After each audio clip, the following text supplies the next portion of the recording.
commence le spectacle. Et d'un coup, les gens arrêtent de rigoler. Et en fait, il y avait une vieille qui s'était fracassée la gueule. Et financer ses bébés, chaque Club Med, c'est à peu près 100 millions d'euros. Le danger du Club Med, c'est d'en sortir. Elle devait faire une saison au Club Med, ça fait 1 an et demi, elle veut plus partir. Ouais, c'est quoi un bébé Club Med? C'est un bébé conçu au Club Med Alors, ou... Abandonné au Club Med. Et Est-ce donc, qu'ils ont des tarifs préférentiels? On a de la chance. Eux, ils viennent une semaine. S'il pleut, il pleut. Nous, s'il pleut, on dit la semaine prochaine, il fera beau. Il faut avoir tout le temps une solution pour que ces gens soient heureux. Voilà, c'est tout. C'est beau ce que t'as dit. La dernière fois, j'ai fait j'ai 4 jours, je crois, de vacances entre Noël et le jour de l'an. Ma meuf est enceinte et elle me dit, je lui dis attends, il faut couper. Et j'ai un pote qui est chef de village après Gelato. Et je l'appelle, je lui dis voilà, écoute, par le Club Med Artist maintenant, au dernier mot, bref, c'est compliqué. Je lui dis écoute, si je viens de faire un spectacle sur la famille, sans gros mots, machin, il me fait mais même si tu fais pas le spectacle, je dis non, vas-y, je fais le spectacle. Il me dit viens 4 jours et tout. cette année, là C'était décembre dernier. Non, non, c'était décembre dernier, c'était Hugo, Carter, voilà. ouais. Et donc, il me dit, bon, le spectacle, tu le fais. Ma meuf qui est enceinte, elle dort toute la journée. C'est moi qui vais chercher au truc, je lui ramène. Mais on est très bien.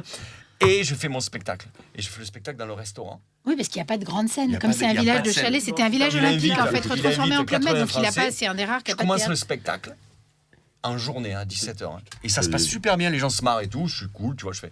Et d'un coup, les gens arrêtent de rigoler. Magnifique. Et je fais, merde, mais qu'est-ce que j'ai dit? Et je calcule.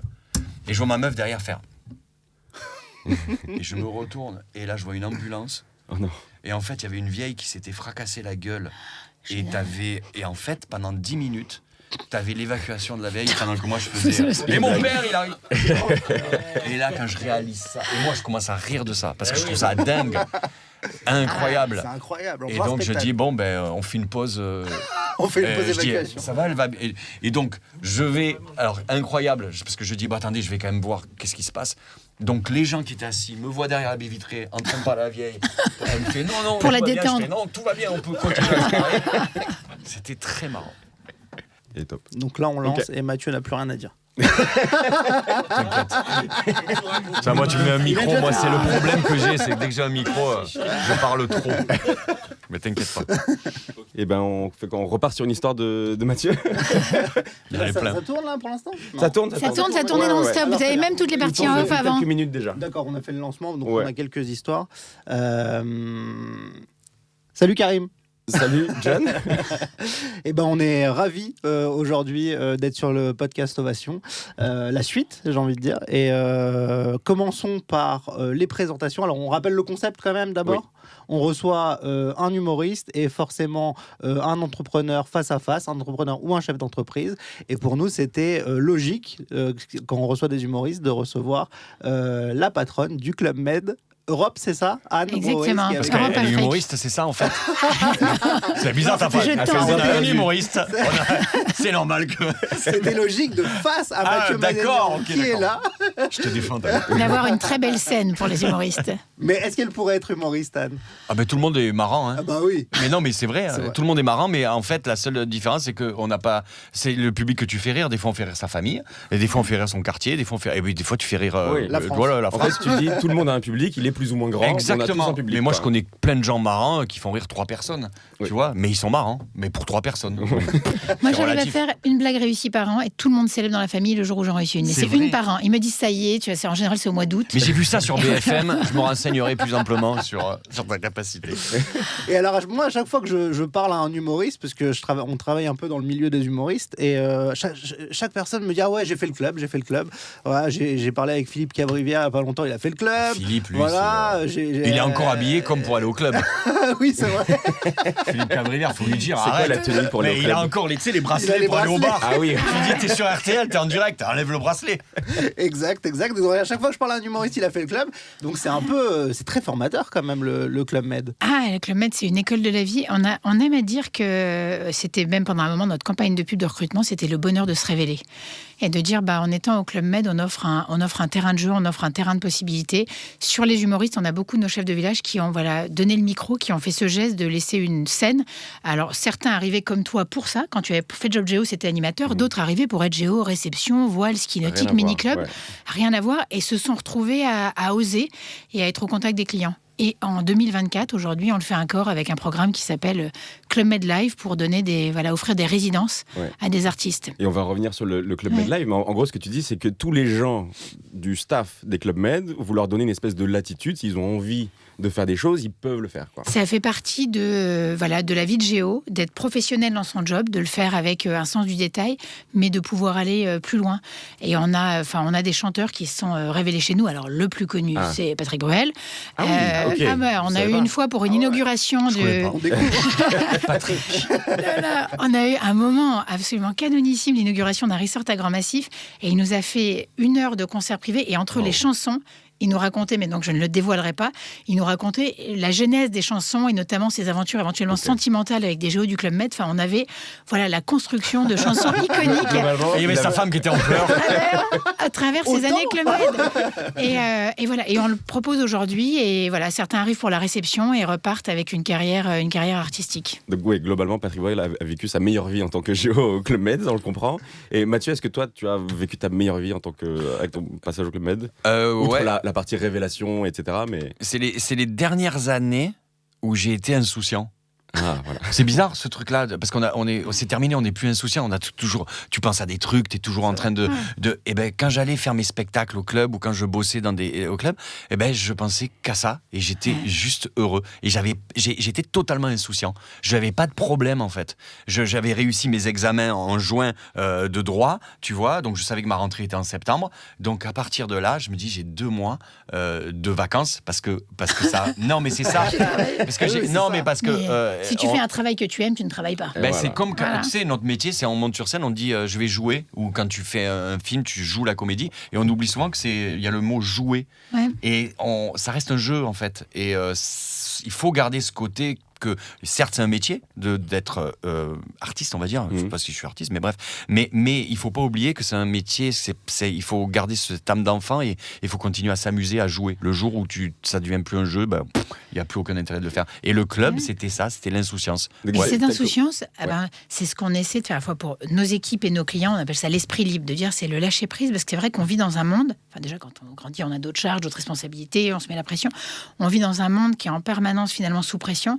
Et on essaie d'avoir cette fenêtre quand on est au Club Med, alors pour nos clients, mais aussi pour nos équipes, où on prend en charge plein de complexités. Ouais. Et alors un point qui m'a surpris moi dans ton parcours, je vous laisse poser la question après, mais moi je m'étais dit, tu es venu chez nous parce que tu étais déjà artiste, tu étais déjà dans ce milieu-là, et alors j'ai découvert en te googlant que non, pas du tout, tu étais avocat, études de criminologie, rien à voir. J'étais criminologue. Donc je faisais mes études, j'ai fait 8 ans d'études. Le but c'était de réussir mes examens en juin pour me barrer au club et pour faire le con sur scène. parce que tu peux avoir 2 passions dans la vie. Moi, la crimino c'était une passion, ça l'est toujours, et monter sur scène ça l'est. Tu vois, donc je me suis barré au club, ça m'a formé, et ensuite j'ai ralenti le club, et à côté de chez moi à Perpignan, t'as pas mal de villages de vacances, et j'ai monté des structures d'animation calquées sur le club. C'est-à-dire que je prenais tous mes potes. On peut pas dire que tu copies le club. Mais en fait, tu sais, à l'époque, je faisais il y avait DEA, DESS. Tu te souviens de cette époque-là? On parle comme des vieux. Pour rappel, c'est le nom des anciens. Petit jeune, tu es le petit jeune. Tu es le petit jeune. Master licence de l'époque. Je prenais les mecs de ma promo et je leur disais, est-ce que vous voulez passer un été de vacances à bosser? Et donc je prenais un gars qui était, je le mettais au bar, l'autre il était animateur sportif. Et maintenant je connais des juges d'instruction, des procureurs, des avocats, j'ai des films sur eux où ils font des danses. Tu as du dossier. C'est terminé leur carrière, terminé. Tu peux tuer des carrières. J'ai pas Dupond-Moretti, mais presque. En tout cas, c'est un beau début de parcours quand même. Et est-ce que c'est ça qui t'a donné envie au final, ou parce que t'aurais pu dire c'est super, mais moi je suis pas sûr de faire de l'humour. Est-ce que c'est ça qui t'a donné envie d'être humoriste? C'est pas ça qui m'a donné envie, mais c'est au club t'as les plus belles scènes. C'est un truc de dingue, c'est-à-dire que tu joues dans t'as tout ce que tu veux. C'est-à-dire que si tu veux que pendant ton sketch, il y a des Brésiliennes qui arrivent avec un mec, t'as tout en fait. Et puis les lieux sont fabuleux. Tu joues en extérieur, tu peux jouer en intérieur, et les scènes sont géniales. Donc en fait, tu te retrouves dans des postures et dans des conditions optimales pour te donner envie de faire ce métier. Et moi, quand j'ai commencé là-bas, je me suis dit, mais oui, c'est même à animer des karaokés. Quand j'ai commencé comme ça, j'animais des karaokés, et j'ai pas honte de le dire, et ça reste mes meilleurs souvenirs, quoi. Ouais, parce que c'est la première fois que je prenais un micro. Et du coup, quand tu as terminé le club, est-ce que de suite tu t'es dit, allez, je vais faire des scènes ouvertes, je vais aller. Ouais, je me suis. J'ai t'as fait avocat pendant un moment? Non, quand je suis arrivé, en fait, j'ai poussé les études au maximum. Et le jour où il a fallu poser une plaque sur là, l'insouciance, elle se barre, tu vois, tu fais, non, il faut que je vais mourir. Si je tente pas, je vais meurer. Mathieu Madénian, avocat. Criminologue, machin, ma mère était là, mon père, tu sais, avec le champagne. Et un jour, je leur ai dit, je me barre à Paris, je tente ma chance. Et là, ça a été... et j'ai eu la chance de basculer direct sur Un gars, une fille qui m'a permis de payer mon loyer sur Paris. Et j'ai commencé à faire des scènes ouvertes. C'est une année sabbatique que je me suis accordée. Et cette année sabbatique, j'ai coutume à dire qu'elle dure depuis 20 ans maintenant. Ça devient une vie. Et parce que tu as réussi très rapidement après le club, j'ai l'impression que ça... Je sais pas si réussir... On met longtemps à réussir du jour au lendemain. Moi, j'ai eu beaucoup de chance. En fait, j'ai fait des rencontres. Typiquement, le club, ça a été une rencontre. S'il n'y avait pas eu le club dans ma vie, je ne serais pas en train de vous parler là maintenant. Parce que, et d'ailleurs, Philippe Cavrivière, dont on parlait, ne serait pas là. Eli Kaku n'aurait pas fait cette carrière. Enfin, il y en a plein qui sont passés par le club. Parce que c'est un moyen de jouer, en fait. Et c'était le seul endroit à l'époque où tu pouvais partir en vacances, t'amuser, tester, jouer. C'était génial. En fait, ce que je suis en train de me dire, c'est que contrairement à maintenant où on peut percer sur les réseaux, à l'époque, il y avait le Club Med qui donnait littéralement des dizaines et des dizaines de scènes et des dizaines et des dizaines de publics à des gens qui voulaient tenter leur truc, quoi. Est-ce qu'aujourd'hui, c'est plus dur d'attirer des humoristes, on en parlait juste avant, etc. Est-ce que c'est plus dur pour eux de percer via le Club Med, vu que de toute façon, ils ont juste, entre guillemets, à faire des TikTok jusqu'à ce que un peu ça marche En fait, alors ça a été à un moment plus dur de recruter parce qu'on a dû vivre avec notre temps, trouver des raisons, effectivement, de leur donner envie de venir. Et puis, comme le Club Med s'est développé sur des clientèles internationales, donc les Français sont toujours nos principaux clients, mais un des éléments qui fait, je parlais un peu modèle économique, mais qui fait la solidité économique du Club Med, qui nous permet de se dire, dans le tourisme, on passe d'une crise à l'autre. Donc, c'est pas un long fleuve tranquille, mais donc, il s'agit d'être solide pour passer les crises et que l'entreprise puisse continuer. Un des éléments clés, comme on est sur une clientèle famille, c'est la mixité internationale, qui permet de ne pas être plein pendant les vacances scolaires des zones françaises et puis vide le reste du temps. Et donc d'avoir des Français, des Belges et Suisses, bon là c'est parfait en français, mais aussi des Anglais, des Flamands, des Hollandais, et puis un petit peu plus loin, des Brésiliens, des Américains. Et donc ça nous a amené à continuer sur l'humour, et il y a toujours ces scènes possibles, mais à accentuer beaucoup sur la musique, sur le cirque, sur la magie, sur des disciplines en fait qui vont pouvoir être multiculturelles et se faire, même si on a des gens qui parlent 8 langues dans la pièce, ils vont pouvoir vivre cette émotion ensemble. Ce qui est un petit peu plus dur avec l'humour, parce que pour le coup, il faut connaître et maîtriser la langue. Mais moi, je suis arrivée au Club Med il y a 8 ans. Ça a été tout un travail de fond par les équipes de dire c'est quoi ce programme demain. Il s'appelle aujourd'hui Club Med Live. Et en fait, l'essence, finalement, elle est que, oui, d'ailleurs, on peut se tester sur les réseaux sociaux, on peut se faire une audience sur TikTok, mais nous, on va leur permettre qu'ils soient humoristes, magiciens et puis musiciens, d'aller se tester sur une scène live. Et ça, ce contact avec le client. Ça change tout. Et donc, on appelle ça, on leur propose de faire une semaine en résidence. Et ils ont des moments de l'année où ils vont, des moments de la journée où ils vont être en représentation. Et puis le reste du temps, ils sont en vacances, ils profitent, mais ils sont aussi en contact avec nos clients qui viennent leur parler, qui les débriefent. Et donc, il y a tout ce lien à la vraie vie. Et donc, j'allais dire, au moment où les réseaux sociaux explosent, Club Med Live a trouvé son rôle, a trouvé sa mission en disant, on va vous offrir tu le disais, une belle scène, mais on va vous offrir le contact avec les clients. Et c'est l'année dernière, c'était 3000 artistes qui sont venus en résidence. Et encore, le programme est très Europe-Afrique, donc ça va jusqu'aux Seychelles, île Maurice, dans les villages. Et les équipes travaillent à le développer aussi sur nos resorts Asie, et puis Amérique et les Caraïbes. Donc c'est un beau bébé dont on est fier et qui, au moment où le digital augmente, finalement, retrouve un deuxième souffle et une deuxième vie. Et est-ce que c'est pas le meilleur public quand même au Club Med, parce que c'est des gens quand même qui sont en vacances. Donc est-ce qu'on n'a pas le meilleur public, ou est-ce qu'au contraire c'est plus compliqué parce humour. En humour. Il n'y a pas pire qu'un public qui enfin, même s'ils payent leur séjour, ils payent pas ton spectacle. Ils payent pas le spectacle, c'est ça. Donc il y a pas. C'est comme quand tu vas voir le psy. Même s'il est content que tu le payes, le psy, il t'explique que le fait de payer, ça fait partie du travail. Eh bien, quand tu es humoriste ou quand tu fais... quand les gens payent 20, 30 balles, ils se disent je vais rire, parce qu'il faut que j'amortisse mon billet. Alors qu'au club, moi, au club, tu as intérêt à être costaud quand tu joues. T'as intérêt à... D'ailleurs, les spectacles, ils durent pas 1h30. Moi, on me dit toujours... 3 quarts d'heure. 3 quarts d'heure maxi. Parce que les gens, ils sont en short. Tu joues devant des gens en tongs. Oui. C'est rare dans la vie de jouer devant des gens en tongs. Mais ils sont en tongs, ils sont là, ils te regardent. Oui. S'ils sont pas contents, ils se lèvent, ils se barrent. Ouais, c'est ça. Tu veux dire, des fois, tu joues en plein jour. Les conditions. C'est une école incroyable. C'est vraiment, si tu arrives à faire rire au club, c'est du 4-4, quoi, en fait. Si tu arrives à faire marrer au club en peux tant tout qu'humoriste, vas-y, tu peux y aller. Ouais. Vraiment. C'est. Donc en fait, ta plus grosse formation au final, c'est le club. Ah mais moi j'avais fait mon spectacle à Kemer, Feu Kemer. Ouais. Donc où c'est en Turquie. Ok. Donc les gens ils viennent pour danser, et d'un coup on leur fout Mathieu Madénian en spectacle. Je peux te dire, non, et la mousse et tout. Non, là, là, pendant 1 heure, vous allez vous marrer. Et je me retrouvais devant des jeunes qui se disaient, mais qui c'est ce mec ? Et oui. donc, bon, ça s'est bien passé. Mais tu te dis, putain, t'as intérêt à les tenir pendant 45-1 heure parce que normalement, ils doivent faire la fête. Et c'était Je t'ai vu qu'il racontait sur RTL dans une vidéo comment tu t'étais retrouvé dans le Finistère avec une mairie qui avait offert à tous ses collaborateurs C'était un à... spectacle et il savait pas. Il C'était avait dit à qu'il était Cannes. invité surprise. C'était C'était à Cannes. le maire de Cannes qui me dit que je suis un invité surprise. Et Ça met hyper la pression en fait. Parce Ah ben ça, que les gens n'ont pas choisi de venir te voir. Donc, ça, c'était terrible. C'était au mois de janvier. Ouais, c'était au mois de janvier l'année dernière. C'était le maire de Cannes qui m'invite et on m'annonce que je suis une surprise. Je fais putain, palais des festivals, t'as 2000 personnes, je fais la flemme. Et là, il arrive, on est content de vous avoir. Vraiment. Et je dis ouais, mais je suis emmerdé parce que je suis une surprise et j'ai peur que les gens soient déçus. Il me fait au pire après, il y a un buffet à volonté. mais Et quand t'as fait le club, tu peux faire ça. Ah tu mais vois c'est moi le club, j'ai eu plein d'anecdotes que j'ai utilisées dans mes spectacles que j'ai eu au club. Au club, j'ai eu Rien de trop. Non. tu vois, Au club, j'ai cette Famille, histoire clientèle vraie, familiale. que j'ai joué. C'était où que je jouais à... Ah putain, je sais plus. Attends, on était où ? Bref, et je joue comme ça. Il y avait sûrement une belle plage. Et donc, ouais, c'était un club de toute façon. Et en fait, le but du club, l'intérêt, c'est de jouer en fin de semaine.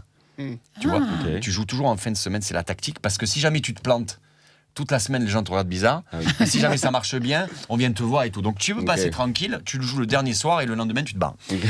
Et moi, c'est à l'époque où j'étais chez Drucker, donc j'étais assez visible. Et il y a un monsieur, je me rappelle, qui, avant de bouffer, qui me dit pour prendre une photo ensemble. Et moi, j'étais au téléphone, je me rappelle, avec ma mère. Et je lui dis oui, j'arrive, bougez pas. On est là avec ma femme. Il me fait, je suis ok, d'accord, pas de souci. Je parle 10 minutes avec ma mère, je raccroche. Je dis, putain, il y a le vieux. Donc je vais à sa table, je fais, je viens pour la photo. Et là, il me regarde, il fait, ouais, mais là, on mange. Je suis reparti. Je me suis dit, mais le mec était en vacances. Incroyable. Tu vois, et il fallait pas l'emmerder quand il bouffait. Alors que c'est lui qui a demandé la photo. Hein. C'est génial. Et donc, je m'en C'est sers dans mes spectacles. Donc, oui, ça m'est utile, les anecdotes au club. Donc ça, c'est quand même le plus grand Mais il y en a culot plein. que t'aies. Oui. Mais alors en antenne, tu parlais avec Anne, c'est quand même marrant ça. Si tu connais tous les clubs Med, j'ai l'impression. ouais, parce que mes parents m'amenaient. C'était nos vacances, en fait, le club.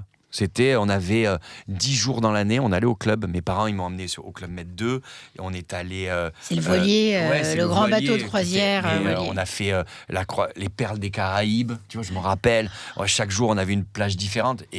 Et j'ai eu la chance que mes parents ont pu me payer ce genre de Et voyage. tu disais, ils mettaient de côté. Enfin, c'était voilà, Ils mettaient les de belles, côté toute les belles l'année, vacances. Et c'était les vacances, belles c'était vacances. le Ouais. Club Med. On est allé en Martinique, on est allé à Punta Cana, on est allé... et c'était un Puis moyen... attends, récemment, et tes parents, donc c'est encore eux qui t'amènent il y a 4 ans quand tu m'as dit je suis allée à Mitchell après l'inauguration. Moi, je suis allé à Mitchell tout seul avec ma meuf.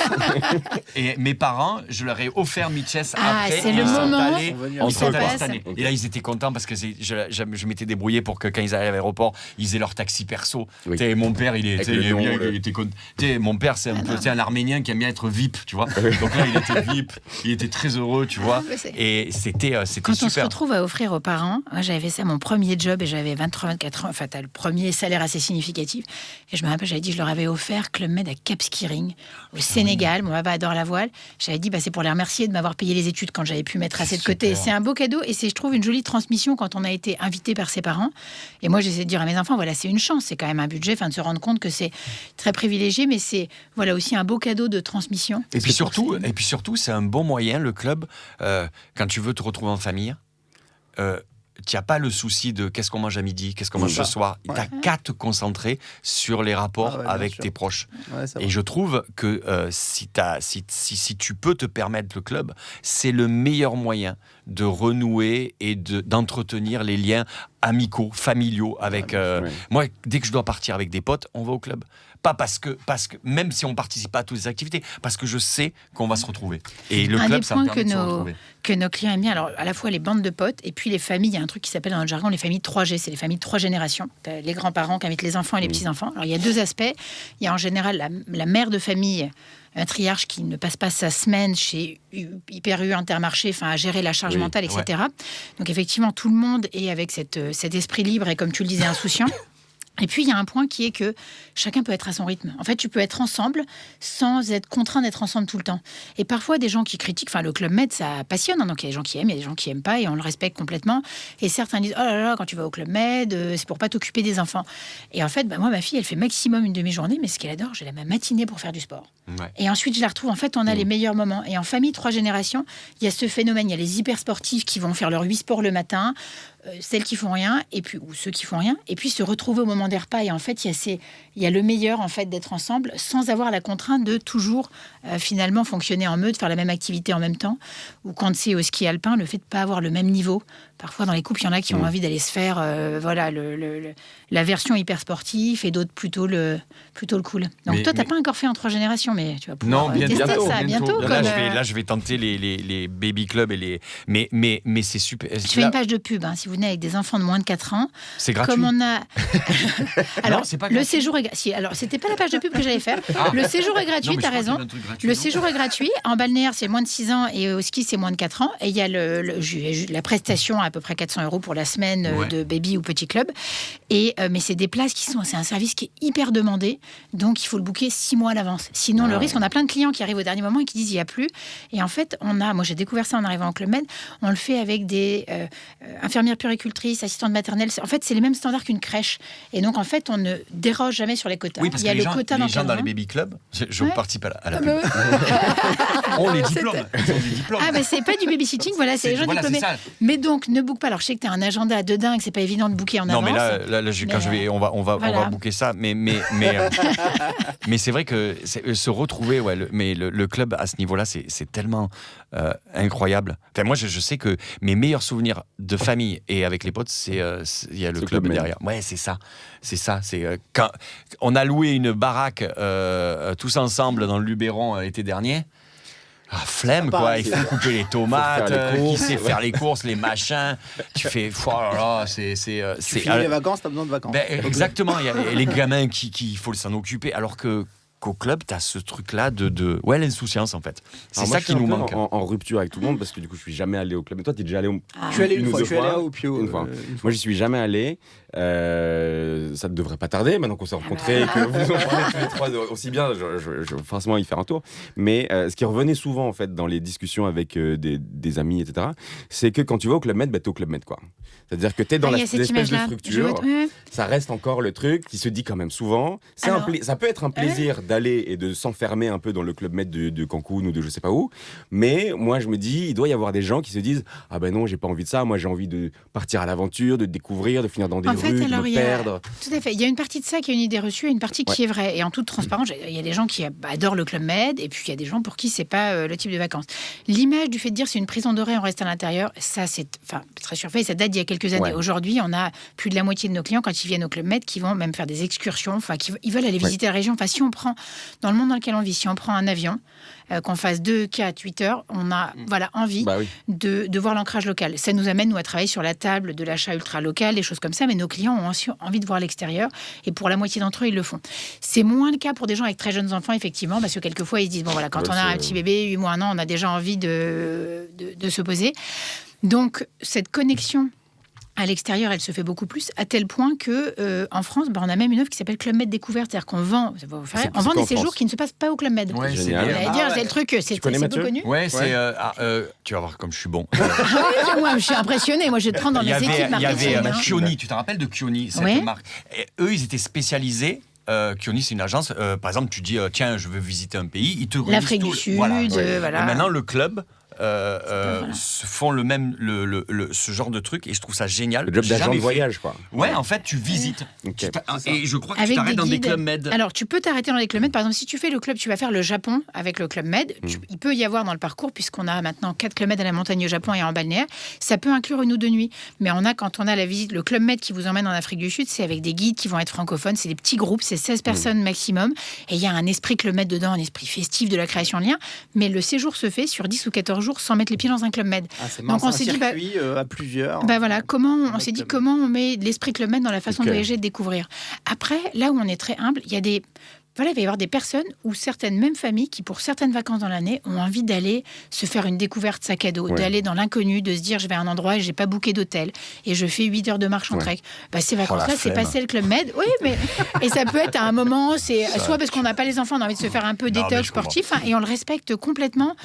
Nous, ce qu'on va chercher, c'est à rendre heureux Oui.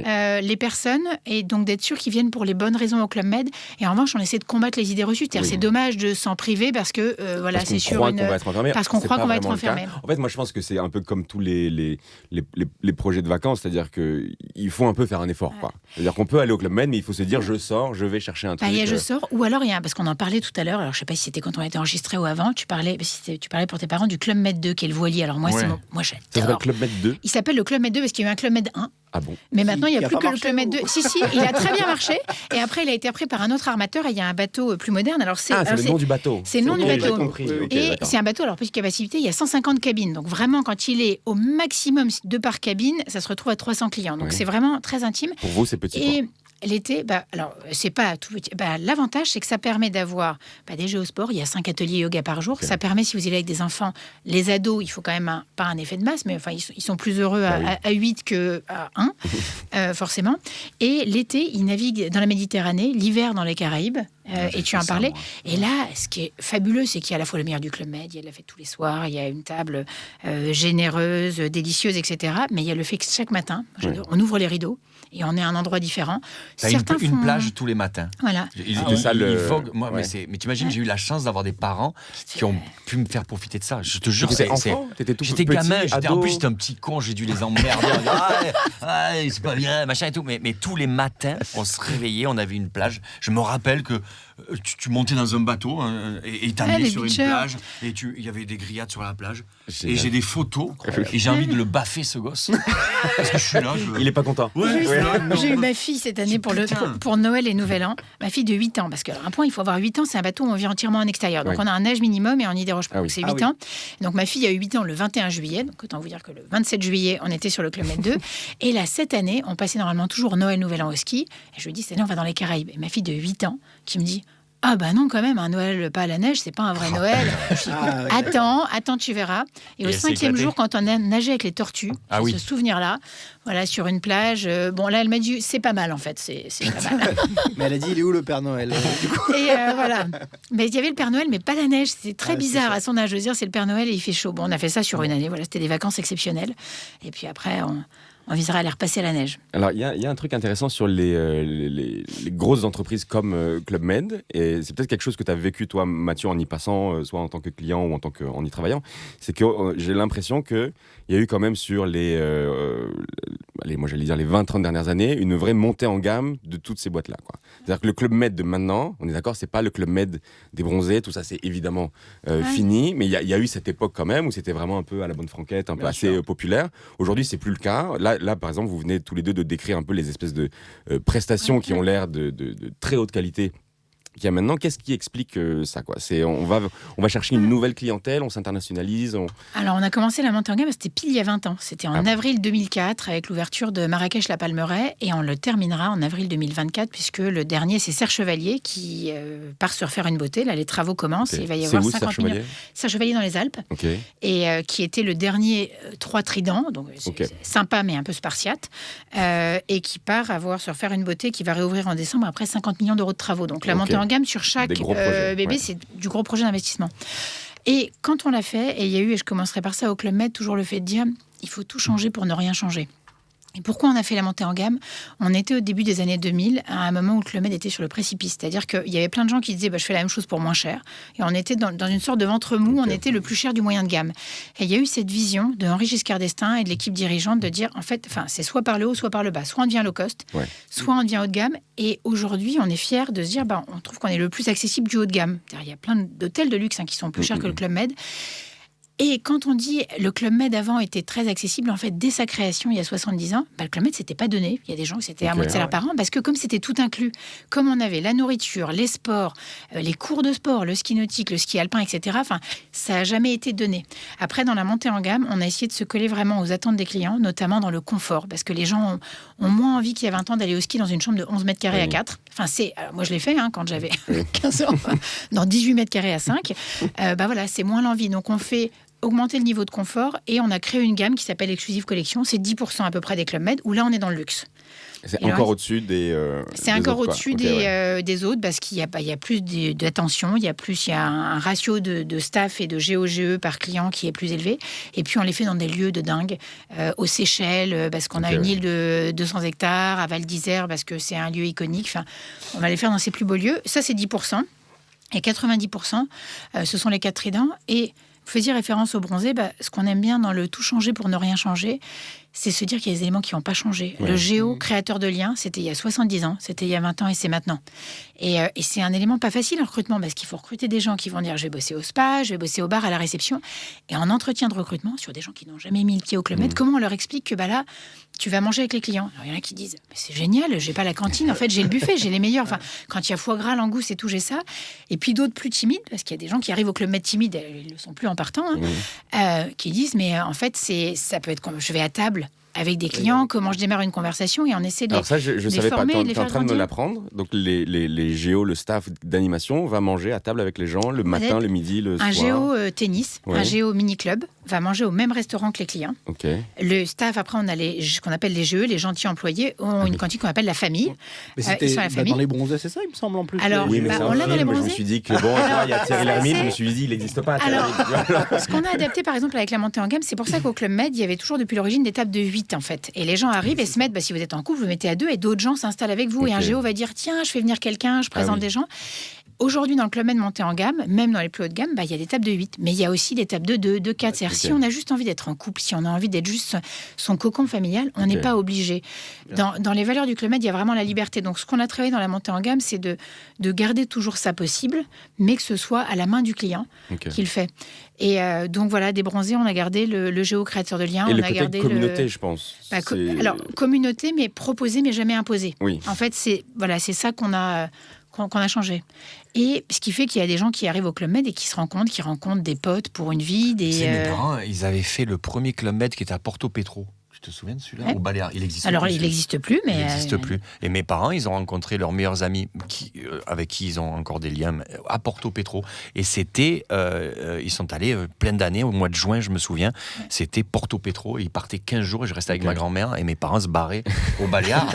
et là où tu as raison... Comme tu étais scolarisé, c'était les voyages sans toi.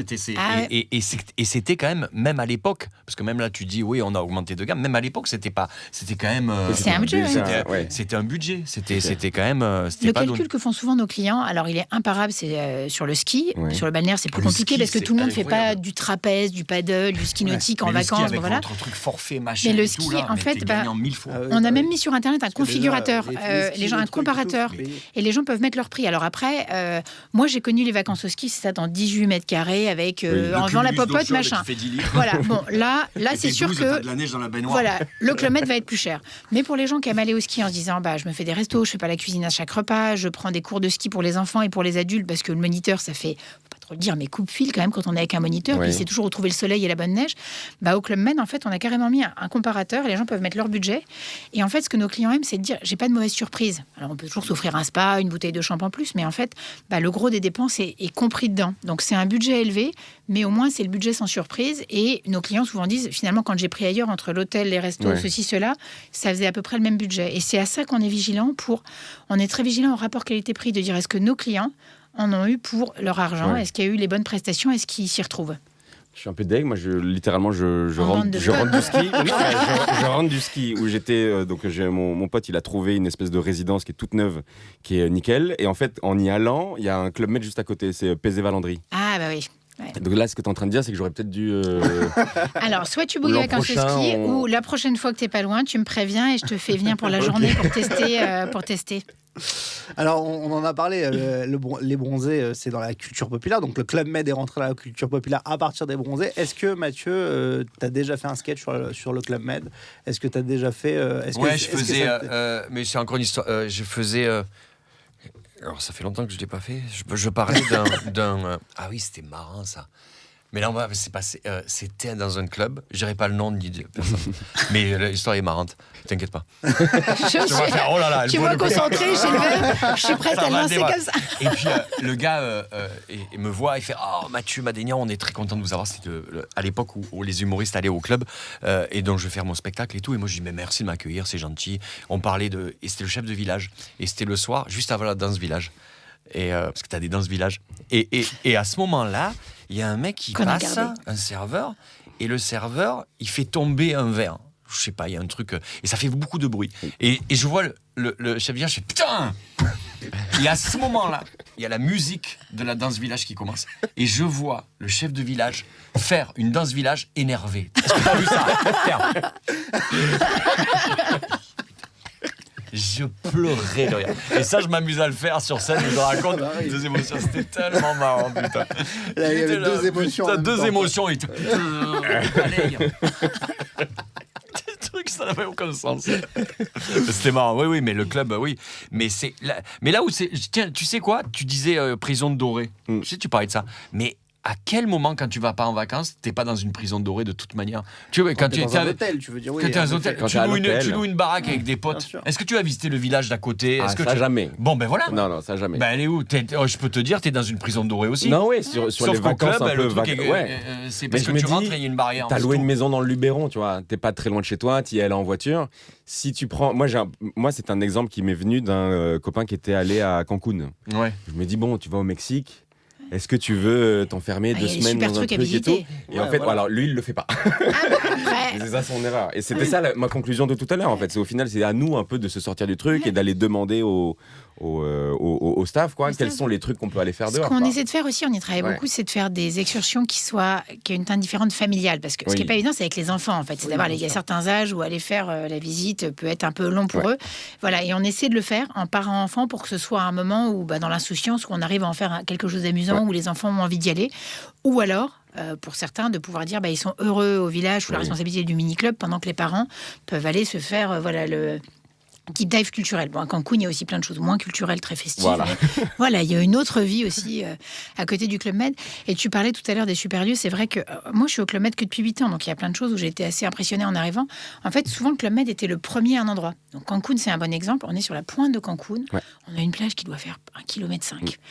Et en fait, après, vous avez tous les hôtels qui sont arrivés, mais dans les 40 ans après, mais ils sont les uns après les autres. C'est des trucs en U, là, sur je sais pas combien d'étages. Ah, oui, oui. Et nous, souvent, au Club Med, on construit sur 1 étage, 2 étages maximum. On essaie de se fondre dans la nature, d'avoir en balnéaire 10% seulement de la surface qui est T'as construite. ça à Mitches.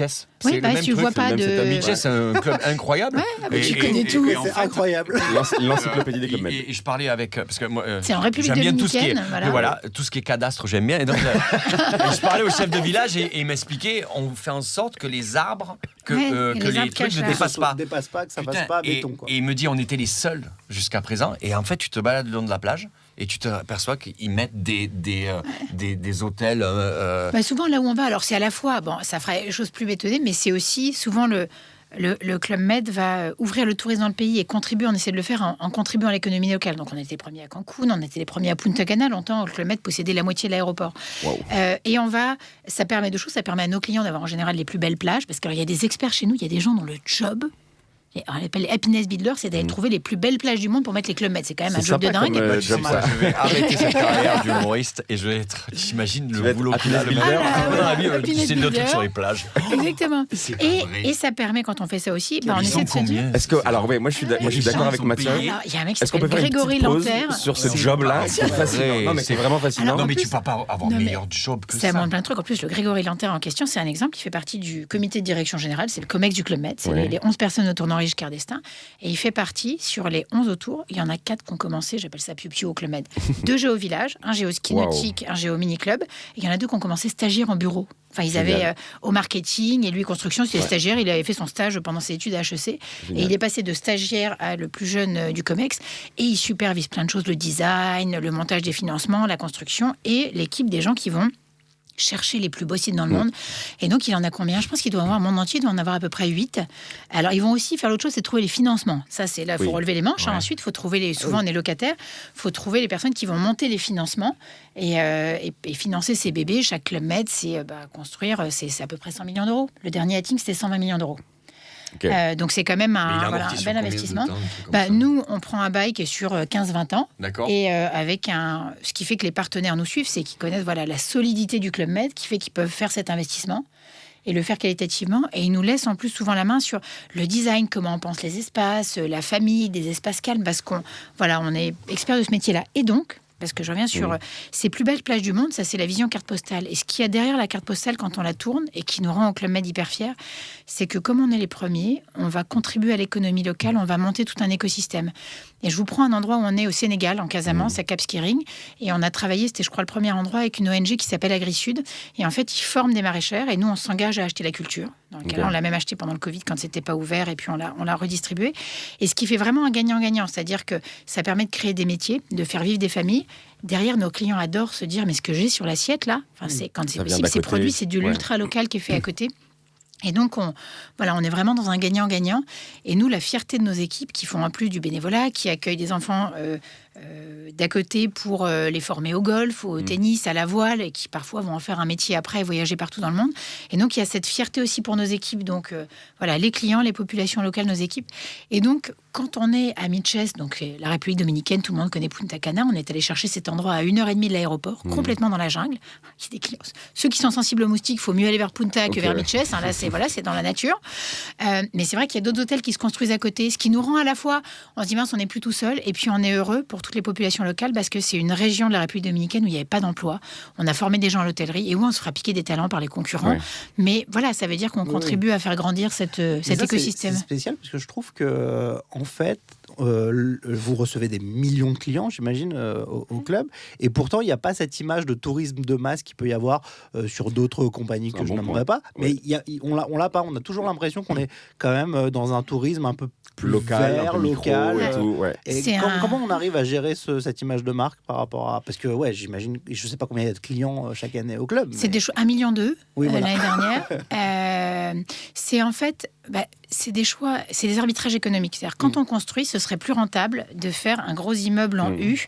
Aujourd'hui, comme on construit en balnéaire, c'est différent de la montagne, mais en balnéaire, on ne construit que 10% de la surface. Donc, un Club Med, on veut 15 hectares, front de mer. Alors, on a quelques exceptions, accessibles pour aéroport, etc.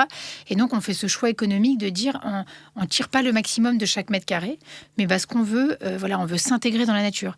Et de la même façon qu'on a, depuis, ça fait maintenant 8 ans, on s'est adossé à une certification qui s'appelle BREEAM. Et on vise d'avoir la certification pour toutes nos constructions BREEAM Good. À Tignes, on a même eu le très bien, le very good. Sur Tignes, sur 120 millions d'euros, je dirais, il y a 10 millions qu'on aurait pu ne pas dépenser. C'était possible de faire vision client, ils n'auraient pas vu la différence. Mais sauf que quand on met des panneaux solaires, quand on met des récupérateurs du bac de douche qui reprennent la chaleur de la douche pour alimenter le chauffage, quand on a des systèmes, j'ai appris ça GTB, c'est les systèmes intelligents qui vont avoir des capteurs dans tout le bâtiment pour adapter la température. Quand on fait ça, on se dit qu'on a un bâtiment qui est plus vertueux.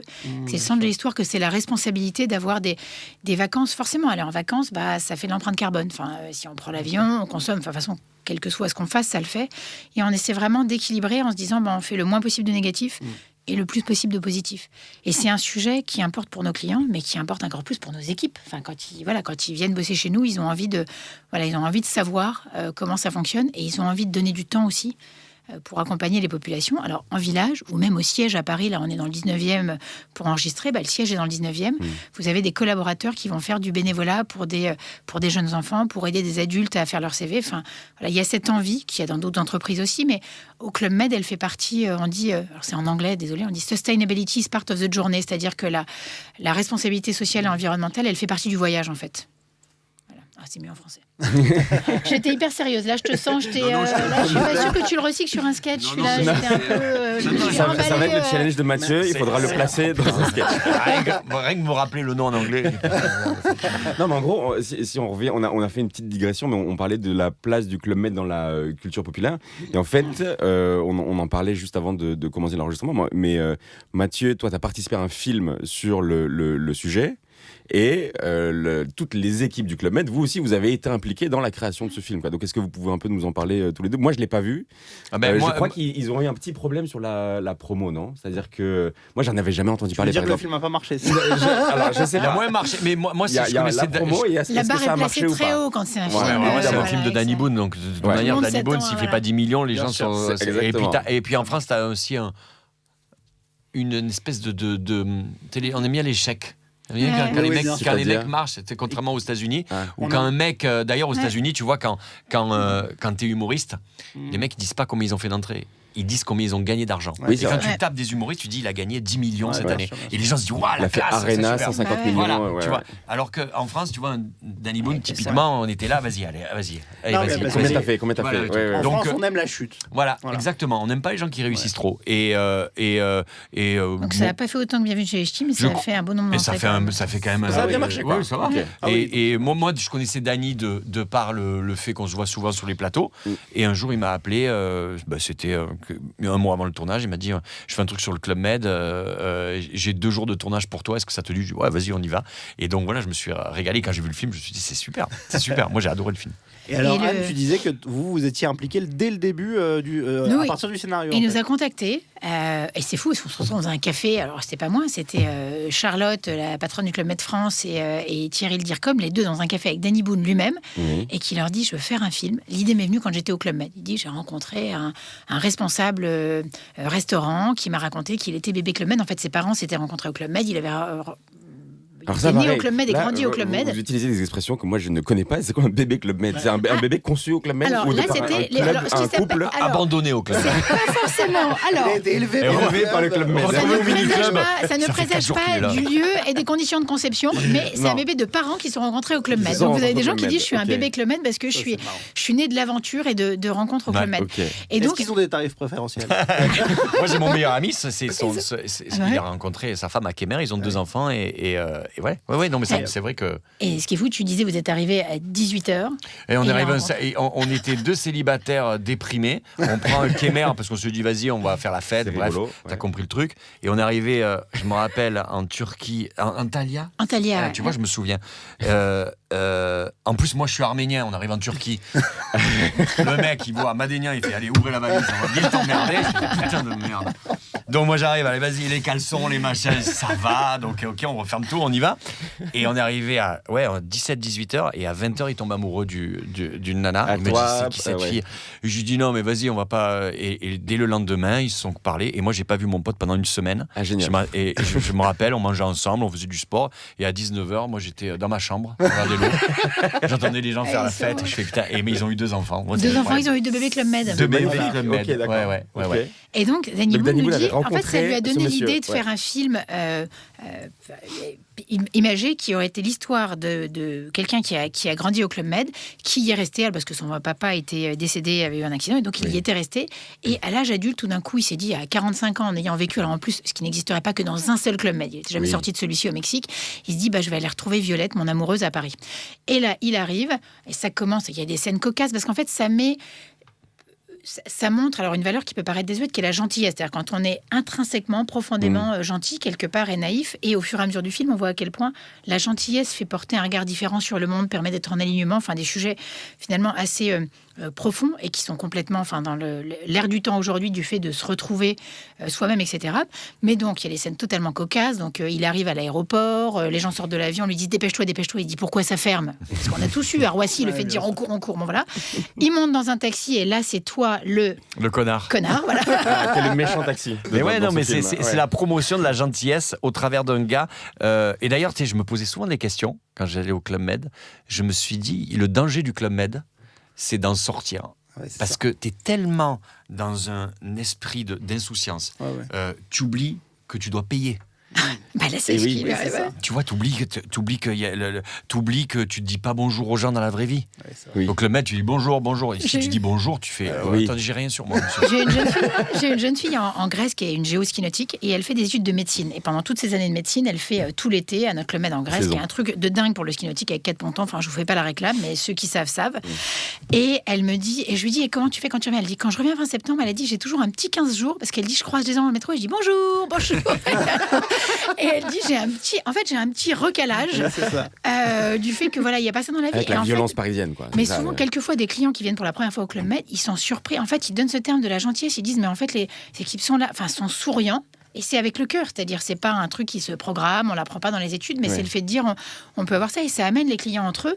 En fait, c'est là où le géo est créateur de liens. Et donc, Dany fait ce film-là. Toi, tu fais le taxi, le bon taxi parisien. Enfin, d'ailleurs, Le qui bon- n'est pas un vrai taxi, le bon c'est-à-dire connard. l'arnaqueur de taxi. Ah oui. Plus. Et qui lui pique tout, son argent, son mais là truc, où et c'est qui bon, le c'est laisse que- à Paris sans rien. Dany est client du Club Med. C'est Et pour c'est ça la qu'il sait, même. il sait de quoi il parle en Ouais. racontant l'histoire. Et Cadmerade aussi, je crois. Et qu'il se- Cadmerade était même comme toi, Il était- enfin géo. Il était géo Il a musique. été Oui, géo c'est ça. au Club Je- Med. Il faisait de la musique. Vraiment, C'est personne vrai qui que- n'est pas passé voilà. par le club. Quand Dany nous a contactés. Ma génération, c'est compliqué. Ouais, je c'est connais peu d'humoristes, Ouais, bien sûr. peu d'humoristes qui sont pas passés par le club. Ouais. De Et ma même génération. les nouveaux, parce que en fait, les nouveaux étaient enfants au club, en fait. Ouais. C'est-à-dire que moi, je parlais avec Samuel Bambi qui me disait, moi, c'est ça qui m'a donné envie de faire de la scène, Ah. parce que je voyais les géos s'éclater, quoi. Ouais. Et il y a rien de plus formateur. Il était content de faire un spectacle tout pourri où il faisait deux trucs parce que il était sur scène, quoi. Et c'est ça qui lui a vraiment donné envie. Ouais, oui, c'est dingue, quand même. mais moi, je connais plein de gens qui sont passés par le club. On parlait de Philippe Cavrivière, mais t'en as beaucoup qui sont passés. Ouais. Et- J'avais rencontré, je vais raconter une histoire, le directeur de la création de Chanel Joaillerie. C'est un nom qui m'échappe. Mais ok. Et j'étais à une réunion chez Chanel, très haut de gamme. Et au moment de partir, il m'a dit, Anne, est-ce que je peux vous parler? Il m'a dit, il faut que je vous dise, je fais ce que je fais aujourd'hui grâce au Club Med. Alors, je me suis dit, oh là, entre Chanel Joaillerie et Club Med. Et en fait, il m'a dit, pendant toutes mes études, je faisais les étés au Club Med et en fait, ça m'a donné une aisance dans toutes les situations parce que devoir aller se mettre à table avec cette personne qu'on connaît pas et parler. Et il a dit, en fait, ça m'a donné une aisance qui m'a servi pour tout. Et je ne savais pas chez Chanel Joaillerie. Il m'a dit, je passe un tiers de mon temps à rencontrer les clients. Des gens partout dans le monde, des gens, enfin, c'est inouï ce qu'il voit. Et il a dit, j'en retire de ces années Club Med. Donc, il n'était pas lui allé sur scène, ça n'avait pas été sa vocation, mais une aisance dans toutes les situations. Et il dit, c'est pour ça que je fais ce travail de directeur de création, c'est Chanel Joaillerie avec cette capacité à être au contact du client qu'il n'y a pas ailleurs. Donc, alors vous avez ces phrases qui sont souvent les gens disent géo un jour, géo toujours. Enfin, une fois qu'on l'a, et les gens quelquefois il y en a qui viennent pour une saison et qui restent 10 ans ou une vie. J'ai même une dirigeante récemment qui m'a dit bon, ma fille a fini le SCP, elle m'explique qu'elle devait faire une saison au Club Med, ça fait 1 an et demi, elle veut plus partir. Elle Génial. dit je lui ai payé 5 ans mais- d'études. Elle dit je deviendrai chef de village. Et voilà. Oui, ça parce que fait- t'as chef de ville. Oui, t'as ça aussi. C'est-à-dire Ça, c'est que un autre poste. non, mais il y a un truc qui est intéressant. Putain, on dirait que je travaille au club, moi. Ouais, non, mais alors Mais moi tu, je tu sais peux pas faire, gérer. tu peux faire carrière au club. Ah oui, c'est ça. Ouais. C'est-à-dire que moi, je connais des gens, des potes à moi qui ont commencé au club et qui maintenant sont chefs anime, chefs de village. Et ce qui est incroyable aussi, c'est que financièrement, c'est intéressant. C'est marrant parce Ah, mais que tu fais la parce que tu gagnes ta vie au club, mais tu dépenses rien de ton dépenses rien. salaire. Donc en fait, c'est Waouh. tout bénef. Non mais tu Vous peux êtes même en pas train de me t'imaginer. chauffer très très Non fort mais, là. Récemment, on mais disait imagine, que- tu as un ouais, salaire ouais. de 2000 balles. Imaginons 2000 J'ai euros. un géo l'été en France, 1200 euros net. 1200 Oui. euros Mais net. logé, Mais nourri, c'est blanchi. 1200 euros net. Ouais. C'est-à-dire C'est qu'à la logé, fin nourri, de blanchi. ta Ouais. ce truc, T'as t'as rien 1200 dépensé. balles. Et t'es géo, c'est-à-dire Oui. t'as pas de on te demande pas d'avoir un diplôme de tir à l'arc de machin, on te demande juste de sourire. On et forme. d'être- Et en t'es forme, il y a formé des en gens plus. qui en payent les formations pour évoluer d'un Ouais. sport à l'autre. Et, Donc, et- c'est- et Mathieu disait un truc intéressant, c'est-à-dire qu'il y a des gens qui font carrière au Club Med. Est-ce qu'il y a des passerelles de gens qui commencent dans l'animation, qui finissent au groupe, qui finissent dans les métiers corporate? Oui, on a. Alors moi, j'appelle ça souvent, je dis, il y a des gens qui veulent retourner dans le civil. Alors ça Oui, me fait rire c'est quand un peu j'essaie ça. d'expression, mais en fait, de dire. ça. Ce qu'on essaie de faire déjà, c'est tant que les gens sont heureux en village, je me rappelle, c'est Henri Giscard d'Estaing qui nous avait dit ça, on était l'équipe de direction, ils avaient tous identifié un chef de village en disant, moi je le veux après, il va passer aux ressources humaines, au commercial. ouais. Il a dit, alors, personne n'approche. Tant que quelqu'un est heureux en village, il n'y a aucune vie qui s'apparente à ça. C'est-à-dire, c'est unique, comme tu dis, c'est l'insouciance. C'est hors sol, on y fait des choses comme nulle part ailleurs. En revanche, après, pour des raisons personnelles, certaines personnes ont envie de revenir à une vie en ville, tout simplement, parce qu'ils ont rencontré l'âme sœur, parce qu'ils veulent avoir des enfants et être près d'une ville avec les écoles et toutes les facilités. Et donc, dans ce cas-là, on regarde avec eux. Il y a des profils qui sont faits pour et d'autres pas faits pour. Il y a des gens qui vont continuer dans l'hôtellerie et qui vont devenir directeurs d'un hôtel en ville, au Club Med.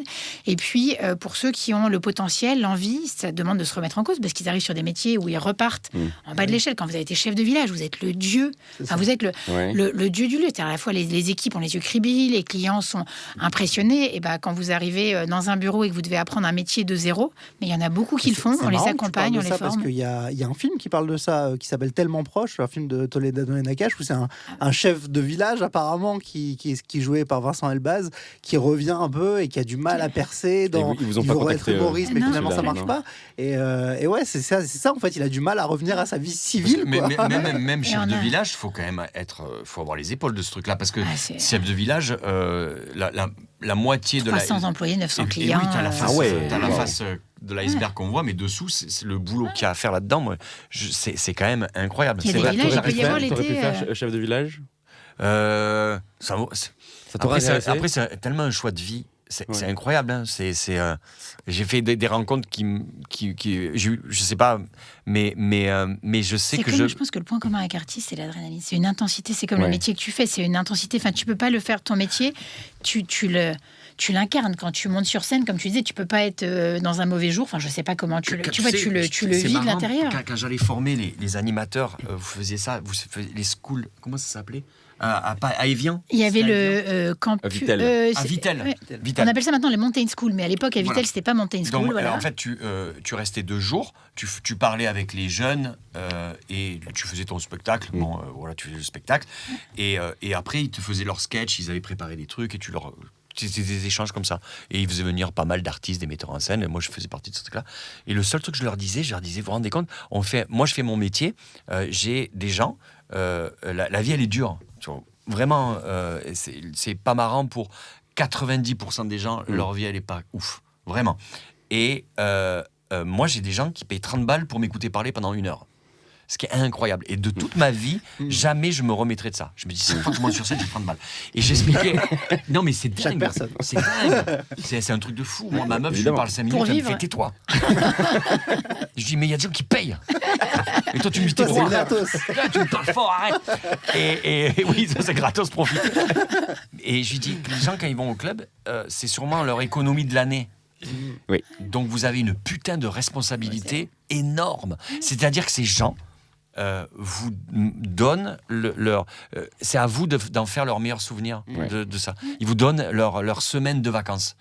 Donc putain, mais vous pouvez pas vous planter. Et c'est un honneur et c'est une responsabilité. Donc souriez au moins.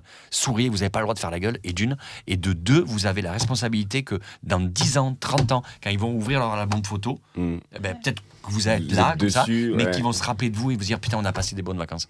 Et c'est pareil, c'est le point commun, le parallèle avec le spectacle, c'est que pendant 1 heure, tu as la responsabilité de gens qui gagnent pas très bien leur vie, qui se sont déplacés, qui se sont déplacés, et ben tu dois pendant 1 heure, il faut que ça soit super. C'est la responsabilité que tu as. Et avec le club et les vacances en général, quand les gens payent, par définition, tu as cette responsabilité. Et c'est ça l'adrénaline que tu as.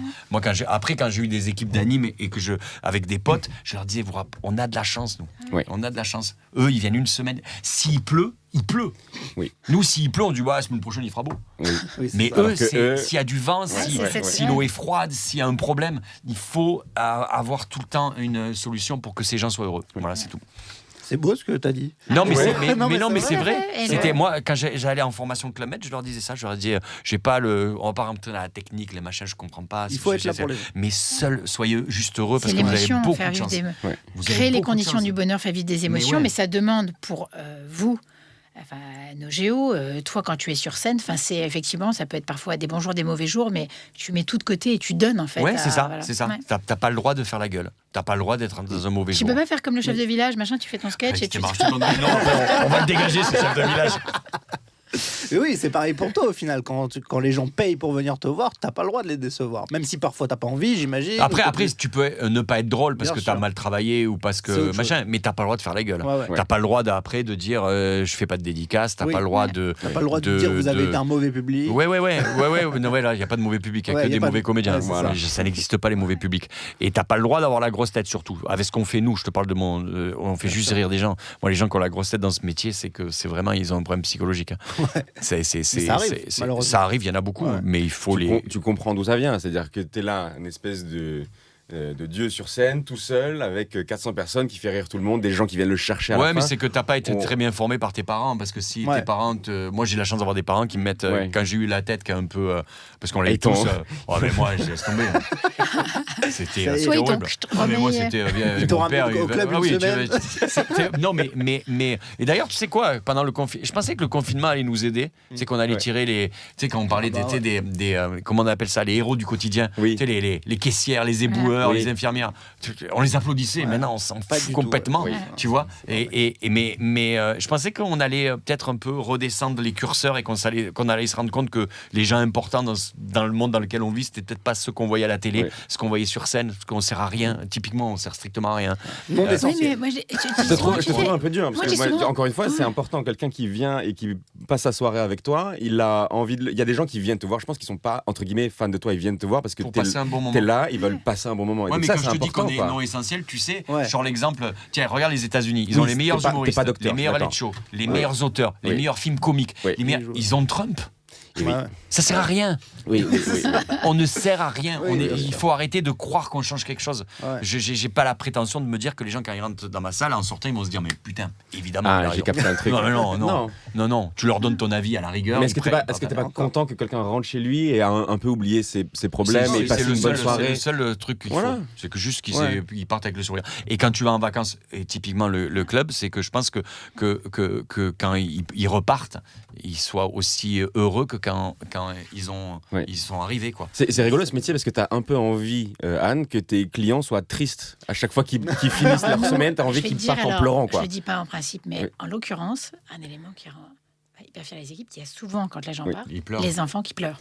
Et parfois les parents, mais vous avez les enfants et ils vont avoir alors prenez la bande d'enfants, 8 ans, 12 ans, les ados, les autres copains qui partent pas par le même vol, qui viennent, ils se serrent dans les bras, ils font venir le géo-ado, et t'es ami pour la vie. Il y a en fait, du géo, il veut pas... mais c'est cet élément d'émotion, parce que ce qui a été vécu, encore une fois, comme on a enlevé le brouillard des soucis du quotidien, ce qui permet en fait de se retrouver, de se recentrer, et vous avez des gens qui repartent, des couples qui repartent plus amoureux, parce que ça leur a permis de vivre des choses ensemble, etc. Et donc, quand on a, et ça arrive assez régulièrement, des clients qui partent avec une larme à l'œil, on se dit, on a bien fait le job. Et on vit dans un monde où on se dit, après, quand ils arrivent chez eux, bien sûr, il y a la vie qui reprend, mais à l'intérieur, il y a une flamme qui s'est rallumée, il y a quelque chose, il y a des enfants qui repartent qui sont moins timides parce qu'ils sont allés sur scène, parce qu'ils ont osé faire un spectacle, parce qu'on les a mis dans les conditions. Et il y a un petit quelque chose qui a changé. Et moi, j'aime dire à mes équipes, on ne sauve pas des vies, c'est sûr que ce qu'on fait, et c'est pas... Mais on peut changer des vies. Si on fait bien au Club Med, si chacun, dans les bureaux, en village, etc., fait de son mieux et le fait avec son cœur, on peut changer les vies des gens quand ils repartent et qui repartent un petit peu différents. Ok. Combien on a de séquences TikTok à 1 million là avec ça? On en a beaucoup. Entre Mathieu et Anne, on a vraiment plein de trucs ultra émouvants. Il faut qu'on ait une musique un peu dramatique. Ça, tu vois. Alors, moi, je me demandais, est-ce qu'on t'a déjà dit t'es pas au Club Med? Tu te crois au Club Med, ou tu sais cette expression-là? Parce évidemment, que mes parents, c'est pas le Club Med. C'est pas le Club Med. Mes parents, quand je retourne à la maison et que je mets les pieds sous la table, au club, tu te lèves à l'heure que tu veux. Chez moi, à 9h, ma mère, elle tire la chasse, elle ouvre les portes. Allez, vas-y, on profite de la journée. Mais profiter de la journée. Donc, à 9h, il faut se lever. Et là, il faut se lever. Et on mange à midi, tu vois. Et moi, je me rappelle, il faut finir l'assiette. Et j'avais l'expression, t'es pas au club, là. Allez, vas-y. T'es pas au club, tu fais tes trucs. Ouais, j'avais ce truc-là qui me revenait souvent. Alors, c'est fou parce que même moi qui suis pas allé beaucoup au Club Med, mes parents disent ça. Il y a plein de gens qui sont jamais allés au Club Med. C'est une phase de la pop culture. C'est incroyable. Moi, je l'ai eu parce que je faisais du plus jeune du ski nautique. J'étais en équipe de France de 12 à 17 ans. Tu as été une grande sportive. Et j'avais une... Alors moi, il y a différentes disciplines dans le ski nautique. Il y a celle plus appliquée, ça s'appelle les figures. C'est un peu comme le patinage artistique, c'est technique, il faut être précis et tout. Et puis, il y a celle un peu plus guerrière, comme le slalom. Et là, il y a un moment, le slalom, il faut s'arracher, quitte à s'en prendre une énorme gadin, un tôle, Et je me rappelle d'une entraîneuse qui s'appelle toujours Christelle Balestrero, et qui, quand elle m'arrêtait après le slalom, et elle me hurlait dessus en disant « Tu te crois va au Club Med. Et ça a bercé mon enfance pour me dire, mais je vais y aller. de dire non mais attends, là si tu vas comme ça, tu y arriveras jamais. Et donc moi, j'avais jamais mis les pieds au Club Med avant. Je crois la première fois, je devais avoir 29 ans ou 30 ans, mais j'en rêvais parce que j'avais eu pendant des années le fait qu'on me dise non, mais je suis trop au Club Med et je me disais ce truc doit être génial. Génial quoi. C'est vrai que ça fait, tu es une sportive de haut niveau. J'étais. Maintenant, je suis plus âgée. Tu as eu, je crois que c'était des médaillés de France, c'est ça J'ai eu une médaille de bronze à un championnat d'Europe. Incroyable. Ski nautique. En fait, ce qui me fait rigoler, c'est que c'est ski nautique. C'est pas commun comme sport. Oui, c'est pas commun. Qui met ses enfants au ski Comment il nautique? s'appelait le blond là? Patrice Martin, un grand champion. Le petit prince, parce qu'il a été champion du monde très très jeune, et surtout il a fait, les gens en général sont dans une discipline. Oui. Et puis c'est comme s'il y avait un tennisman qui gagnait sur tous les terrains. En fait. Et ensuite il a fait toutes les disciplines avec une rigueur, un talent, mais un travail de dingue. Alors, moi, je vais pas faire... Non, mais vu mon âge, lui doit être dans les 55, à mon avis. C'est ça, il y a à peu près 55-60. C'est lui qui a vulgarisé le ski nautique un petit peu. Je suis mort. Et donc, alors moi, mes parents s'étaient rencontrés à Noirmoutier. C'est le ski nautique dans l'eau froide, au bord de la mer, la version camping, machin. Et donc, quand j'étais ado, on en faisait alors une demi-heure de route et on allait à Vernon-sur-la-Seine.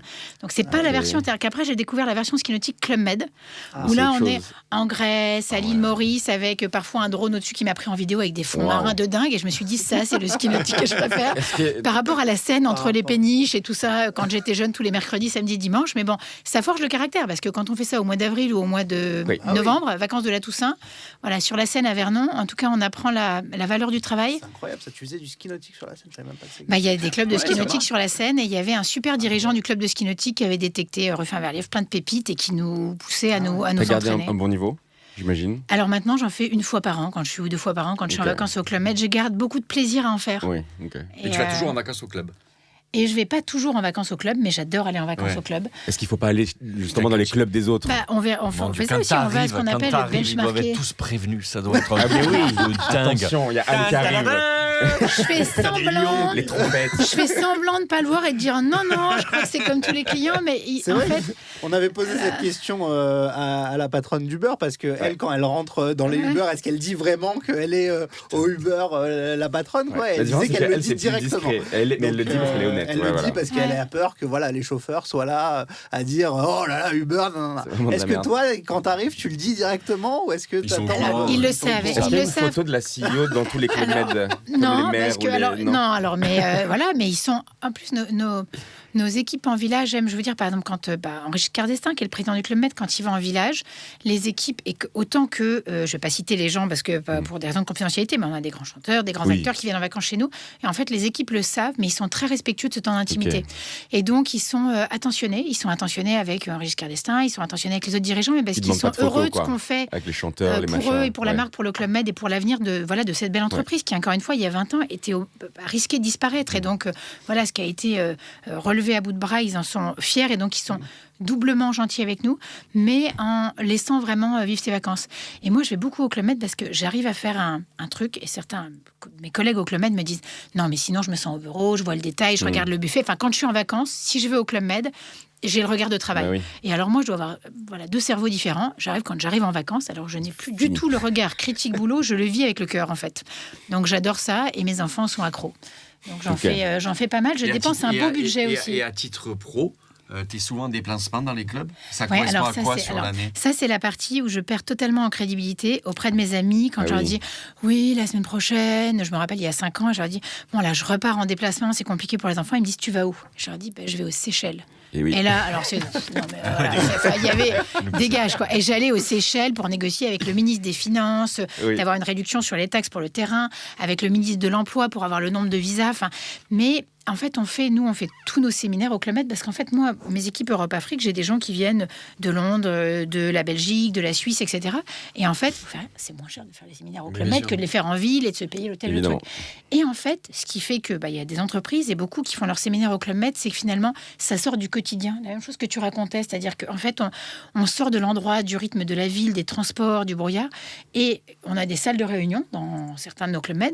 Et en fait, les gens viennent y faire des réunions, mais vont faire une après-midi team building. Et puis, en fait, le soir, ils se retrouvent pour dîner, le spectacle. Il y a tous ces moments qui créent du lien.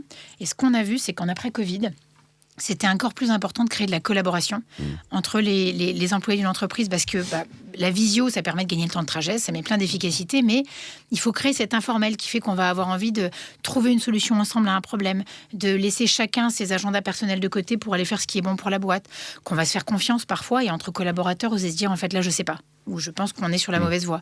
Et finalement faire les séminaires, donc en fait je suis hyper chanceuse parce que je fais beaucoup de séminaires au Club Med. Voilà. J'ai une mauvaise nouvelle, on approche de la fin. Du terme de ce podcast. C'était très intéressant. On pose à chaque fois une question, on l'a déjà posé à Mathieu au début. Quel humoriste aurait été Anne? Donc tu nous as dit que tout le monde quel genre d'humoriste elle aurait été Bon, avec sa robe, Anne Roumanoff, mais elle est très bien. Très belle robe, je tiens à le dire, vraiment. On ne dirait pas que tu l'as pris sur Vinted. Bref, c'est la vérité. C'est ma page de pub, c'est la vérité. Je suis une accro de Vinted. Et ça fait partie de l'esprit Tout Club à Med. Non, ça serait marrant de... Il y aurait qui comme humoriste? Attends, je réfléchis. Un peu... Ce qui est marrant dans ton... Non, mais dans ton... Pas un nom. Moi, j'adore les humoristes qui font que les femmes baissent leur dose de culpabilité parce que les femmes, on passe notre temps à se dire on aurait pu faire mieux avec les enfants, le boulot, le machin. Et certains des humoristes, donc ça te fera un panorama, font ressortir, on sort d'1h30 et tout d'un coup, je me sens... une femme plus assumée, plus fière de tout, inclus de mes fêlures et de ces choses-là. Enfin, et voilà. Et donc, je sais pas laquelle, mais... T'as cette génération d'humoristes maintenant qui arrive, parce que moi, je viens d'une génération où malheureusement, même il y avait moins de femmes. C'est pour ça qu'il y a moins de femmes que de mecs sur scène. Oui. Parce que moi, je viens d'une génération où, je sais pas moi, mon père me mettait debout sur la table et ma sœur faisait la dinette. Ouais, c'est vrai. Et elle amenait des œufs au plat à mon père dans la télé. Et mon père, il disait, c'est cuit. Et hop, c'était en plastique. Ça pique, mais c'est... Ouais, non, mais c'est normal que maintenant, avec ma génération, et là, tu as une nouvelle génération où on permet, où l'éducation fait que les femmes ont autant le droit de monter sur scène que les mecs, et c'est pas... Et je trouve vachement plus marrante, vachement plus ancrée avec la société. Là, je fais une émission sur France 2 où je me balade dans les comédie clubs en France et je repère un petit peu, tu vois, on fait une sélection. Et on se balade dans toutes les villes. Eh bien, on en a fait une dizaine de villes. Je peux te dire que les seuls humoristes qui m'ont marqué, c'est des meufs. Ouais. Il n'y a que des meufs. Je me dis, putain, mais c'est original. Aucun mec m'a marqué. Mais je peux te citer 5-6 nanas. Je me dis, mais c'est super intéressant. Et donc, ça serait plutôt... j'ai pas de nom. Mais tu pourrais monter sur scène en... Tu sais, il y a cette avec une blague réussie par an, à mon avis, en 15 ans, je peux arriver à faire un début de sketch. Tu sais, il y a souvent des... c'est ce que fait Pierre-Emmanuel Barré. Il monte sur scène, il fait un espèce de... Comment on appelle ça? Un colloque. Ouais, tu vois, une espèce de truc. Eh bien, ça serait super marrant parce que tu as ce côté ouvert, que tu parles du club et de tes expériences en rajoutant des vannes. C'est là que j'interviendrai. Voilà. Et ça serait super moderne en tout cas. Parce que je trouve ça super moderne, la façon dont tu bosses et dont tu parles. Et je trouve ça plutôt... Parce que c'est pas évident je pense que tu as une famille. Je suis une ancienne timide, je suis une ancienne hyper timide. La première fois que je devais me parler devant les équipes, devant 20 personnes, 200 personnes, j'étais tétanisée. Et maintenant la première fois à la radio, j'ai pas dormi de la nuit. J'étais... Et ben en fait, en le faisant... Il y a deux choses, il y a le travail, il y a le kilométrage. En fait, il y a d'en faire. En fait, on a peur, puis à un moment, on a moins peur. Et l'autre recette, j'ai vu, c'est d'être aligné. En fait, quand j'aime ce que je dis, quand je suis fière, quand c'est tellement, quand j'y crois, en fait. Et j'ai découvert ça au Club Med. Je vous raconte, on termine après, mais j'étais au Club Med depuis 10 jours. Et là, Henri Giscard-d'Estaing, il me dit, au fait, la semaine prochaine, à Vittel, ce serait bien que tu prennes la parole 20 minutes devant tous les chefs de village du monde, là, juste après moi, et la DRH Monde. Waouh. Qu'est-ce que je vais dire? Je commence à préparer tout, je me dis c'est nul, c'est bon. Et en fait, j'y suis allée avec mon cœur, j'arrivais pour m'occuper de la transformation digitale, donc il faut dire qu'on va changer, mais sans faire peur à tout le monde. Je me rappelle, j'ai commencé par leur dire, je suis hyper impressionnée, en fait, je suis devant les 70 chefs de village du monde, c'est le cœur du Club Med qui bat. Je leur ai dit, mais j'étais... Et j'ai des chefs de village qui m'en ont parlé 6 mois, 1 an, 3 ans après, et qui disent, mais Anne, tu nous as tellement conquis ce jour-là. Donc, et en fait, ils m'ont dit, mais tu nous as parlé du digital de façon simple, tu nous as expliqué que c'était l'air que respiraient les clients, donc c'est pas un gros sujet qui fait peur, mais c'était pour être dans le tempo de nos clients, etc. Et donc, voilà, moi, cette timidité, le Club Med m'a beaucoup aidé parce que voilà, j'aime ce que je fais. Et donc, voilà, ça aide à se lancer. Mais alors, de là à aller Si faire t'aimes- un spectacle humoriste avec la pression, quelqu'un me disait en théâtre, c'est beaucoup plus facile de faire du dramatique Drama, oui. que du. Oui, il n'y a rien de plus facile que à de faire. l'humour, parce que c'est. Ouais, c'est vrai. Donc, je suis hyper mais si au moins impressionnée. t'y Donc, crois, dans une même deuxième si vie. au moins si t'y crois et que t'as envie de le faire, même si t'es pas marrant, c'est pas très grave. Au pire, t'es pas marrant. Quand on me Oui, dit, c'est ça, quand on me le dit pire, ça t'es va, pas je dis au marrant. pire, on n'est pas marrant. Bah Qu'est-ce oui, que c'est c'est pas ça. grave. Non, mais on est t'as pas raison, marrant. il y a ces spectacles où il y a quelqu'un qui il inclut des vannes dans un espèce de message un peu plus macro qui est pas forcément humoristique Exactement. de base. quoi. Ouais, Il y a des bah, trucs tu comme as- ça. Tu vois, par exemple, Et comment il Anne est s'appelle très forte là-dedans. le mec, oh mince, qui a fait Camelot. Oh putain, Alexandre Astier. Astier, il a fait une conférence, C'est ça. une conférence C'est sur, ça. sur l'espace, Oui, l'astrologie. oui. Bien sûr, Tu bien vois, sûr. et c'est super intéressant. Super Et tu mets des intéressant, petites marrant. blagues. Eh bien, faire un spectacle sur comment on est une chef d'entreprise, maman d'enfant, comment on doit gérer, partir aux quatre coins du monde, Ouais. aux Seychelles. Tu vois, déjà, ça c'est marrant. Eh ben, ça serait super intéressant. Mais écrit par toi, en intéressant. plus, ça serait génial. Oh, putain, c'est Et il y a- génial. il y a- On il y a- irait il y a un aux concept. Seychelles l'écrire. Il y a un Ah, concept. voilà, exactement. Et donc, du coup, la même question pour toi, Anne. Si Mathieu avait dû avoir un poste au groupe, on va enlever, c'est Dans un peu les de la bureaux. triche. Bah oui, c'est un peu de la D'accord, triche, si on ouais. dit Géo, etc. Dans quel poste tu l'aurais vu Où est-ce que tu penses qu'il aurait été bon? Spontanément, je te vois sur ce qui va être le pouls des clients. Tu vois, ce qui va comprendre nos clients, sentir nos Ah. clients et écrire le Club Med de demain. Et on a, alors avant, ça s'appelait le marketing stratégique. Et j'ai la petite voix de mes équipes qui disaient, c'est plus le marketing Ouais. stratégique, mais ça C'est s'appelle le research marketing un peu. produit. Ouais. Et en fait, c'est ceux qui écrivent et qui disent, il y a des gens chez nous. Parce que tu préférais être Happiness Builder, mais après Happiness Builder, ouais. je sais que tu avais Moi, je envie veux le d'Happiness mec là Builder, qui mais va comme sur j'en les ai plages, déjà c'est lui, parlé, là. Je veux le mec Voilà. avec les. mais comme j'en profite pour faire la promo marque employeur, je parle d'un deuxième Vas-y. métier, tu vois, Alors, pour vas-y. donner envie aux gens de postuler. Ok. Donc bon, le premier, Happiness Builder, mais celui-là, en fait, il y a 8 places et elles Il y a sont 8 déjà places. toutes prises. Alors, voilà. pour les CV, vous envoyez direct. Voilà. Et donc, sinon, il y a le marketing produit et c'est des gens qui vont se dire, je prends un des derniers trucs qu'ils ont travaillé. C'est comprendre les ados d'aujourd'hui, depuis 2 ans. Comprendre qu'est-ce que c'est les 11, 17 ans aujourd'hui, comment ils fonctionnent, qu'est-ce qu'ils recherchent et comment on fait évoluer Love Club Med et ce qu'ils vont vivre dans une semaine pour les 11-17 ans. Et tu as des gens qui travaillent là-dessus, qu'on fait le mini-club avec l'éducation positive, qui se disent on met quel sport demain? Il y avait le tennis, on met du paddle tennis, on met du wing foil. Et en fait, sentir ce qui va être l'ADN du Club Med et le pouls des clients. Et tu es, toi, tellement dans l'air du temps que s'il n'y a pas de place pour Happiness Builder, moi je te prends Ouais, mais je marketing, prendrais quand même produit. Happiness Builder. Au choix, hein, si tu dois choisir Happiness Builder. Bon, C'est bah, plutôt c'est- un bon compliment. Quoi. Ça veut Oui, dire c'est que sûr. tu arrives à lire les gens et lire les tendances et tout. Et c'est un peu le point commun souvent des humoristes. C'est-à-dire vrai. que pour faire les gens, il faut comprendre les gens. Quoi. Bah, ça sera le mot de la fin. C'est magnifique. Voilà. Bravo. Tu pourrais être Miss France, c'est magnifique. Ouais, ouais. Merci beaucoup, Anne. Merci à vous. Merci et- Mathieu. On rappelle peut-être ton actualité. Tu es en train de. Ah ben là j'écris le 4e spectacle, Ouais. donc voilà, et l'actualité, j'ai la santé, donc tout va bien. Ah bah, Et ben tout va voilà. bien. Super. Merci beaucoup. Merci d'avoir Merci été à tous les avec deux et à Merci. bientôt. nous. À bientôt.